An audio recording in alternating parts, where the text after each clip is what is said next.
22 జనవరి 2024 సోమవారం మధ్యాహ్నం 12:20 అయోధ్య రామ మందిరం ప్రారంభోత్సవం జరుగుతుంది. అంగరంగ వైభవంగా ఏర్పాట్లు జరుగుతున్నాయి. భారతదేశ హిందువులందరూ సంతోషాన్ని వ్యక్తం చేస్తుంటే ముస్లింలు బాధపడాల్సినటువంటి అవసరం ఉందా? హూనుతే నాజిలా చదవాల్సినటువంటి అవసరం ఉందా? అసలు భారతదేశంలో 3 లక్షల కంటే ఎక్కువగా మసీదులు ఉన్నాయి కదా, మరి బాబ్రీ మసీదుకే ఇలాంటి ప్రత్యేకతను ఎవరు కల్పించారు? ఇస్లామియ షరియత్ ఏముంటుంది? బాబ్రీ మసీద్ విషయంలో ముస్లింల ఆలోచన విధానం ఎలా ఉందో ఇవన్నీ విషయాలు కూడా డీటెయిల్గా ఈ వీడియోలో తెలుసుకుందాం. తప్పనిసరిగా చివరి వరకు ఈ వీడియోని మీరు వీక్షించండి. బాబ్రీ మసీద్ భారతదేశంలోని ఉత్తరప్రదేశ్ రాష్ట్రంలోని అయోధ్య నగరంలో ఉంది. చాలామంది హిందువుల విశ్వాసం ఏంటంటే అయోధ్య నగరంలో శ్రీరాముల వారు జన్మించారు అని. ఈ విశ్వాసం కారణంగా 18వ శతాబ్దం నుండి ఈ బాబ్రీ మసీద్ హిందూ ముస్లింల వివాదానికి కేంద్ర బిందువుగా మారింది. మొఘల్ చక్రవర్తి బాబర్ ఆదేశాల మేరకు 1528-29లో జనరల్ మీర్ బాఖీ బాబ్రీ మసీదుని నిర్మించారు. ఈ మసీద్ రామ్కోట్, రాముడి కోట అని పిలువబడే కొండపై ఉంది. కొంతమంది హిందువుల ప్రకారంగా మీర్ బాఖీ రాముడి ఆలయాన్ని ధ్వంసం చేసి ఆ తర్వాత బాబ్రీ మసీదుని కట్టాడు అనేటటువంటి ఆరోపణ కూడా ఉంది. ఇలాంటి ఆరోపణలతో ఈ కేసు అనేది కోర్టు వరకు కూడా చేరింది. ఈ విధంగా ఆర్కియలాజికల్ సర్వే ఆఫ్ ఇండియా వివాద స్థలంలో తవ్వకాలను చేపట్టింది. ఆ తవ్వకాలలో వివిధ వస్తువుల్ని కనుగొనడం జరిగింది. ఎక్కడైతే మసీదు నిర్మించడం జరిగిందో అక్కడ మందిరం కూడా ఉండేటటువంటి అవకాశాలు ఉండవచ్చు అని కూడా 1822లో తొలిసారిగా ఫైజాబాద్ హైకోర్టు అనేది తీర్పు కూడా ఇవ్వడం జరిగింది. ఈ తీర్పుని ఆధారంగా చేసుకొని నిర్మోహి అఖాడా విభాగం 19వ శతాబ్దం తర్వాత మొట్టమొదటిగా కోర్టులో దావా వేసింది. ఆ తర్వాత 1855లో ఆ ప్రదేశంలోని మొట్టమొదటిగా మత కలహాలు కూడా చోటు చేసుకున్నాయి. 1859లో బ్రిటిష్ పాలకులు వివాదాలను నివారించడానికి మసీద్ చుట్టూ కంచెను కూడా ఏర్పాటు చేశారు. 1949లో హిందూ మహాసభతో సంబంధం ఉన్నటువంటి హిందూ కార్యకర్తలు మసీదులోకి చొరబడి రాముని విగ్రహాన్ని ప్రతిష్ఠించారు. ఆ తర్వాత మరింత గందరగోళ వాతావరణం ఏర్పడింది. ఈ స్థలం మాది అంటే మాది అని కోర్టులో సివిల్ కేసులు దాఖలు చేశారు. ఆ తర్వాత ప్రభుత్వం ఆ స్థలాన్ని ఒక వివాదాస్పద స్థలంగా ప్రకటించి మసీదు గేటుకి తాళాలు కూడా వేయడం జరిగింది. 1980లో విశ్వ హిందూ పరిషత్ ఆ స్థలంలో రాముడికి ఒక ఆలయాన్ని ఏర్పాటు చేయాలని ఒక పెద్ద ఉద్యమాన్ని చేపట్టింది. ఆ ఉద్యమానికి బీజేపీ, భారతీయ జనతా పార్టీ ఒక రాజకీయ స్వరం కూడా ఇవ్వడం జరిగింది. 1986లో జిల్లా న్యాయమూర్తి తాళాలు వేసినటువంటి గేటు తెరిపించి హిందువులకు అక్కడ పూజలు చేసుకునేటటువంటి అనుమతి ఉంది అని కోర్టు తీర్పు ఇవ్వడం జరిగింది. 1990లో బీజేపీ నాయకుడు ఎల్కే అద్వానీ ఒక రథయాత్రను ప్రారంభించి అయోధ్యకు చేరుకున్నారు. ఈ రథయాత్ర యొక్క ఉద్దేశం ఏంటంటే రామాలయానికి మద్దతు ప్రకటించడం, ముస్లింలకు వ్యతిరేకంగా హిందూ ఓట్లను ఏకం చేయడం. ఈ క్రమంలో చాలా మంది కరసేవకులు, సంఘ్ పరివార్ కార్యకర్తలు పెద్ద ఎత్తున అయోధ్యకు చేరుకున్నారు. అక్కడ ఉన్నటువంటి బాబ్రీ మసీదుపై దాడి చేసేటువంటి ప్రయత్నం చేసినప్పుడు అక్కడ ఉన్నటువంటి మిలిటరీ సభ్యులకు మరియు వీరికి మధ్య జరిగినటువంటి దాడిలో చాలా మంది సంఘ్ పరివార్ కార్యకర్తలు మృత్యువాత కూడా పడ్డారు. అసలు 1992 డిసెంబర్ 6న ఏం జరిగింది? ఆ రోజున కొంతమంది ముస్లింలు బ్లాక్ డేగా ఎందుకు ప్రకటిస్తారు? 1992 డిసెంబర్ 6న ఆర్ఎస్ఎస్ మరియు దాని యొక్క అనుబంధ సంస్థలకు చెందినటువంటి దాదాపుగా 1,50,000 మంది బాబ్రీ మసీదు యొక్క స్థలంలోకి చేరుకొని ఒక పెద్ద ర్యాలీని చేపట్టారు. ఆ ర్యాలీలో ఎల్కే అద్వానీ గారితో పాటు చాలా మంది ప్రముఖులు కూడా ఉన్నారు. వారి యొక్క ప్రసంగాలు జరిగాయి. ఆ ప్రసంగాలు జరుగుతున్నటువంటి క్రమంలో అక్కడ ఉన్నటువంటి 1,50,000 మంది ప్రజల్లో ఒక అసహనం పెరిగిపోయింది. ఒక పెద్ద నినాదాలు వారు వినిపించడం ప్రారంభించేశారు. అక్కడ నుండి పోలీసులకు అర్థమైపోయింది ఇక మసీదుపై దాడి చేయడానికి వీరు సిద్ధంగా ఉన్నారని. వారిని ఎదుర్కోవడానికి పోలీసులు ఒక పెద్ద రక్షక వలయాన్ని ఏర్పాటు చేశారు. ఆ విధంగా వారు కాపాడేటటువంటి ప్రయత్నం చేశారు. సరిగ్గా మధ్యాహ్నం సమయంలో 1 గంట ప్రాంతంలో ఒక యువకుడు కాషాయ జెండా పట్టుకొని ఆ పోలీసుల రక్షణ వలయాన్ని దాటుకుంటూ ముందుకు వెళ్ళిపోయాడు. ఆ తర్వాత చాలా మంది కరసేవకులు, ఆర్ఎస్ఎస్ కార్యకర్తలు ఎవరైతే ఉన్నారో వారంతా కూడా ఆ మసీదుని, బాబ్రీ మసీదుని చుట్టుముట్టడం జరిగింది. వారి యొక్క ఉద్రిక్తత పరిస్థితులు చూసినటువంటి పోలీసులు దాడికి సిద్ధంగా లేక భయపడి అక్కడ నుండి నుండి పారిపోవడం కూడా జరిగింది. ఆ విధంగా మసీద్ని చుట్టుముట్టినటువంటి దుండుగలు కత్తులతో, గొడ్డలతో, కొడవలతో, ఇనుప రాళ్లతో మసీద్ యొక్క నిర్మాణాన్ని కూల్చడం ప్రారంభించారు. ఆ తర్వాత మసీద్ యొక్క మినార్ పై ఎక్కి ఆ మట్టి శుద్ధతో చేసినటువంటి ఆ యొక్క బాబ్రీ మసీద్ని కొన్ని గంటల్లోనే కూల్చివేశారు. ఆ తర్వాత బాబ్రీ మసీద్ యొక్క విధ్వంసం అనేది భారతదేశ ముస్లింలలో ఒక పెద్ద అసహనాన్ని సృష్టించింది. ఆ తర్వాత కొన్ని నెలల పాటుగా జరిగినటువంటి మత కలహాల్లో హిందువులు ముస్లింలు ఒకరిపై ఒకరు దాడులు చేసుకొని దాదాపుగా 2000 మంది చనిపోయారు. ఆ తర్వాత జరిగినటువంటి ముంబై దాడుల్లో 900 మంది చనిపోయారు. 9000 కోట్ల నష్టం జరిగింది. ఎటు చూసినా హిందూ ముస్లింల గొడవలే చెలరేగిపోయాయి. చాలా పెద్ద నష్టం జరిగింది. ఇందులో ఇరు వర్గాల వారు కూడా మృత్యువాత పడ్డారు. బాబ్రీ మసీద్ కూల్చివేత సంఘటనను దర్యాప్తు చేయడానికి 1992 డిసెంబర్ 16న కేంద్ర హోంశాఖ హైకోర్టు న్యాయమూర్తితో ఒక కమిషన్ ఏర్పాటు చేయడం జరిగింది. వారు 16 సంవత్సరాల పాటు విచారణ జరిపి 1029 పేజీల నివేదికను సమర్పించారు 2009లో మన్మోహన్ సింగ్ గారు ప్రధానమంత్రిగా ఉన్నప్పుడు.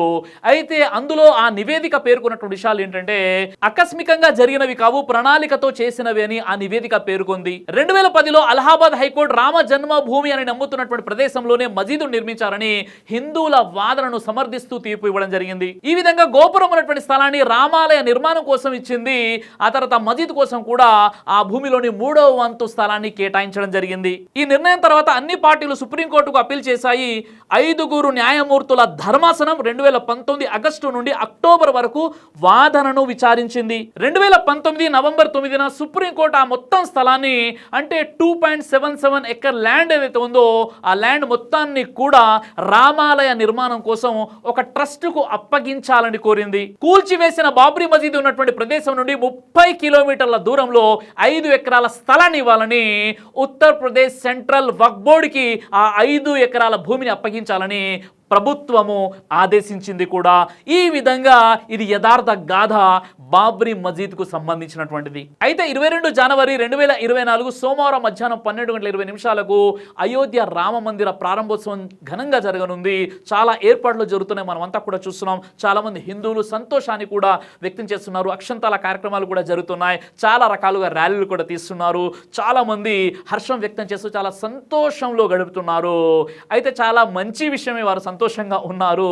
ఇకనైనా ఈ గొడవలకు పులి స్టాప్ పెట్టేసి హిందూ ముస్లింలలో ఐక్యత, సామరస్యం, సోదర భావంతో మనం ముందుకెళ్ళి మన దేశ ప్రగతిలో మనం భాగస్వాములం అవుదాం.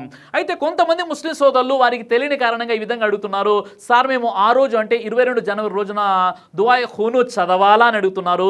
దుఆయ్ ఖూను చదవాల్సిన అవసరం లేదు, మనం బాధపడాల్సిన అవసరం లేదు. సోదరులారా, ఒక విషయం నాకు అర్థం కాదు.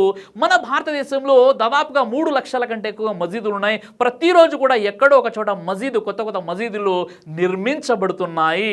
మరి అలాంటప్పుడు ఏ బాబ్రీ మసీదుకు సంబంధించి కొన్ని తరతరాలుగా ఏదైతే యుద్ధాలు, గొడవలు జరిగి ఎంతో మంది ముస్లింలు జైలుకి వెళ్ళిపోయారు, ఎంతోమంది షహీద్ అయిపోయారు, ఎంతోమంది తమ ప్రాణాలు కోల్పోయారు, ఎన్నో మత కలహాలు జరిగిపోయాయి. అంత ప్రాధాన్యత ఎవరు దానికి ఇచ్చారు? అసలు అది ఏమైనా సౌదీ అరబ్లో ఉన్నటువంటి మక్కా మసీదా, లేక మదీనాలో ఉన్నటువంటి మసీదే నబవియా, లేక అదేమైనా బైతుల్ ముఖద్దిసా? దానికి అంత ప్రత్యేకత ఏముంది? అక్కడ 2 రకాతులు నమాజ్ చదివితే 100 రకాతులు నమాజ్ చదివినంత సమానమా? కాదు కదా. మరి అలాంటప్పుడు ఒక మసీదుని తీసుకొని ఇంత పెద్ద రద్దాంతము, ఎన్ని గొడవలు, ఇంతగా బాధపడిపోవడం ఎందుకు సోదరులారా? కాబట్టి జరిగిందేదో జరిగిపోయింది. సర్వం అల్లాహకు తెలుసు. ఇక్కడ తప్పించుకున్న పరలోక చట్టంలో ఎవరు కూడా తప్పించుకోలేరు. కాబట్టి మనం అల్లాహపై ఈ విషయాన్ని వదిలివేయాలి. ఇక నుండి అయినా మనం కలిసి మెలిసి ఐక్యతతో సామరస్యంగా జీవితం గడిపేటటువంటి ప్రయత్నం చేద్దాం సోదరులారా. అయితే ఇప్పుడు మేము ఏం చేయాలంటే చూడండి, అయోధ్య రామ మందిరం మరియు బాబ్రీ మసీద్ విషయంలో సర్వోన్నత న్యాయస్థానం సుప్రీంకోర్టు యొక్క తీర్పుని మేము విశ్వసిస్తాము, మేము అంగీకరిస్తాము అని చెప్పి ముస్లిం పర్సనల్ లా బోర్డు కూడా ప్రకటించింది. కాబట్టి గతాన్ని తవ్వుకుంటూ కూర్చోకుండా మనం ఈ విషయాన్ని వెల్కమ్ చేయాలి, ఈ విషయాన్ని మనం ఒప్పుకోవాలి. ఇంతటితో ఆ విషయాన్ని ఇక మనం ప్రస్తావించకూడదు, మొదటి విషయం. ఇక అలాగే రెండో విషయం ఏంటంటే, హిందువులు కోర్టు తీర్పు తర్వాత రామాలయాన్ని ఏర్పాటు చేసుకుంటున్నారు. కాబట్టి ఆ రామాలయం యొక్క చట్టబద్ధతను మనం అంగీకరించాలి. ముస్లింల విశ్వాసాల ప్రకారం ముస్లింలు విగ్రహాలను చేరు ఏకేశ్వరోపాసన కలిగి ఉంటారు. కానీ ముస్లిమేతరులు ఆరాధించేటటువంటి దేవీ దేవతలను, విగ్రహాలని కించపరచకూడదని ఖురాన్ అంటుంది. ఖురాన్లో సూర అల్-అనామ్ 6 ఆయతము 100 వలా తసబ్బుల్లదీన యదూన మిన్ దూనిల్లా.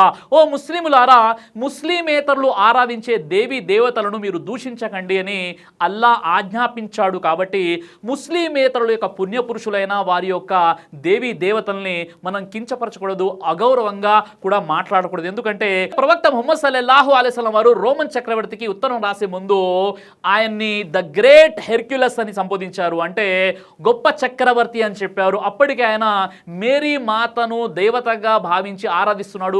షిర్క్ చేస్తున్నప్పుడు కూడా ఆ ఉత్తరంలో ముందు అల్లా యొక్క గొప్పతనం, ప్రవక్త వారి యొక్క పరిచయం తర్వాత ప్రవక్త ముహమ్మద్ సల్లల్లాహు అలైహి వసల్లం వారు ద గ్రేట్ హెర్క్యులస్ అనేటటువంటి ఒక పదాన్ని ఉపయోగించారు వారు షిర్క్ చేస్తున్నప్పటికీ.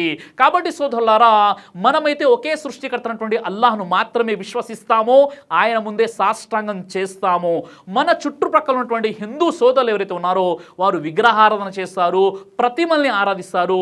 ఆ విగ్రహాలను, ఆ ప్రతిమల్ని దూషించకూడదు, కించపరచకూడదు, గౌరవించాలని ఇస్లాం తెలియజేస్తుంది. కాబట్టి ఇది ఒక విశ్వాసిగా, ప్రవక్త ముహమ్మద్ సల్లల్లాహు అలైహి వసల్లం వారి యొక్క ఉమ్మతిగా మనపై ఉన్నటువంటి ఒక నైతిక బాధ్యత. చివరిగా నా ముస్లిం సోదరులతో ఒక మనవి చేసుకుంటున్నాను.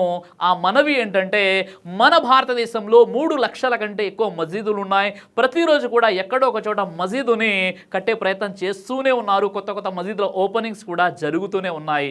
అయితే సోదరులారా, వీటితో పాటు పిల్లలకు, మన ముస్లిం పిల్లల భవిష్యత్తు కోసం ఎడ్యుకేషన్పై పునాదులు వేయాల్సినటువంటి అవసరం ఎంతైనా ఉంది. నిజంగా ఒక జాతి యొక్క స్థితిగతుల్ని మసీదులు లేదా మందిరాలు మార్చవు. మన మసీదులు, మందిరాలు కట్టుకుంటూ పోట్లాడుకున్నట్లయితే మన దేశ జీడిపి పెరగదు, మన పిల్లల భవిష్యత్తు బాగుపడదు. అదేవిధంగా మన పిల్లలకు పెద్ద పెద్ద చదువులు రావు. ఈ విధంగా ఈ మసీదులు, మదర్సాల యొక్క గొడవలు పెట్టుకుంటూ ఉన్నట్లయితే మనకు కావాల్సింది ముస్లిం సమాజం మంచి ఎడ్యుకేషన్ పై ఫోకస్ చేయండి. ఈరోజు విచారకరమైన విషయం ఏంటంటే, ప్రతి గల్లీకి ఒక మసీద్ ఉంది, కానీ ముస్లింల యొక్క ఎడ్యుకేషన్ ఇన్స్టిట్యూషన్స్ లేకపోవడం, ముస్లింల యొక్క స్కూల్స్ మరియు కాలేజెస్ లేకపోవడం, ముస్లింలు ఎడ్యుకేషన్ పై ఫోకస్ చేయకపోవడం చాలా బాధాకరమైన, విచారకరమైనటువంటి విషయం. కాబట్టి నా ముస్లిం సమాజానికి నేను మనవి చేస్తున్నాను, ఈ మసీదులు మన పిల్లల భవిష్యత్తును నిర్ణయించలేవు. ఈ మసీదులు అయితే మనం కట్టుకోవాలి, ఇబాదత్ కోసం చాలా కడుతున్నాం. మసీదులు, మదర్సాలు కట్టేటటువంటి ఆసక్తి, ఆ కాన్సన్ట్రేషన్ ఏదైతే ఉందో పిల్లల ఎడ్యుకేషన్ పై పెట్టాలి. ముస్లిం సమాజంలో ఎడ్యుకేషన్ చాలా దిగజారిపోయినటువంటి స్థితిలో ఉందని సచార్ కమిటీ కూడా తెలియజేసింది. ఇక్కడ ఉన్నటువంటి ఎస్సీ మరియు ఎస్టీ సోదరుల కంటే కూడా విద్యారంగంలో ముస్లింలు అధ్వాన స్థితిలో ఉన్నారు అని అనేక నివేదికలు తెలియజేస్తున్నాయి. అటువైపు మనం అడుగులు వేసి మన ముస్లిం సమాజాన్ని ఒక మంచి విద్యావంతులుగా తీర్చిదిద్దినట్లయితే మన సమాజంలో ముస్లింలు బాగుపడతారు. అలా కాకుండా ఒక మసీదు విషయంలో దానికి ఒక మక్కా, మదీనా, బైతుల్ ముఖద్దెస్ లాంటి ప్రాధాన్యత ఇచ్చేసి ఏవైతే తరతరాలుగా గొడవలు జరిగాయో, ఎంతోమంది అమాయక ముస్లింలు ఈరోజు జైల్లో ఉన్నారు, ఎంతోమంది ప్రాణాలు కోల్పోయారు, పైగా కొన్ని ప్రభుత్వాలే నడుస్తున్నాయి ఈ సమస్యను చూపించి. కాబట్టి ఇలాంటి విషయాలకు పులి స్టాప్ పెట్టేసి మన పిల్లల భవిష్యత్తు కోసం, ఎడ్యుకేషన్ కోసం మనం ముందు అడుగులు వేద్దాం. అల్లాహ్ సుబ్హానహు వ తఆలా మీకు, నాకు, మనందరికీ కూడా సద్బుద్ధిని ప్రసాదించుగాక. ఆమీన్ యా రబ్బుల్ ఆలమీన్. ఎల్లప్పుడూ మీ శ్రేయస్సు కోరుకునే మీ సోదరుడు బ్రదర్ సిరాజ్. దైవ ప్రవక్త ముహమ్మద్ సల్లల్లాహు అలైహి వసల్లం వారు తెలియజేశారు, కడుపుకు సంబంధించినటువంటి అన్ని రకాల వ్యాధులకు అద్భుతమైనటువంటి ఔషధం తల్బీనా. ఇది దైవ ప్రవక్త వారి సున్నత్.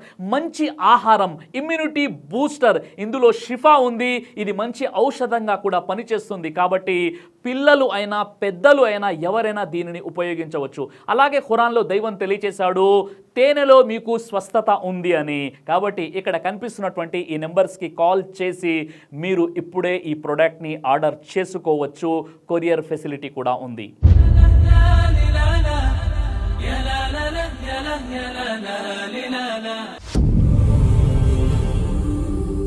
బ్రదర్ సిరాజ్ అని యూట్యూబ్ ఛానల్ని మీరు సబ్స్క్రైబ్ చేసినట్లయితే ఇన్షాల్లా దైవచిత్తం అయితే మీకు వీడియోస్ వస్తుంటాయి. అదేవిధంగా బ్రదర్ సిరాజ్ అనేటటువంటి ఫేస్బుక్ని కూడా లైక్ చేయడం వల్ల మీకు వీడియోస్ వస్తుంటాయి.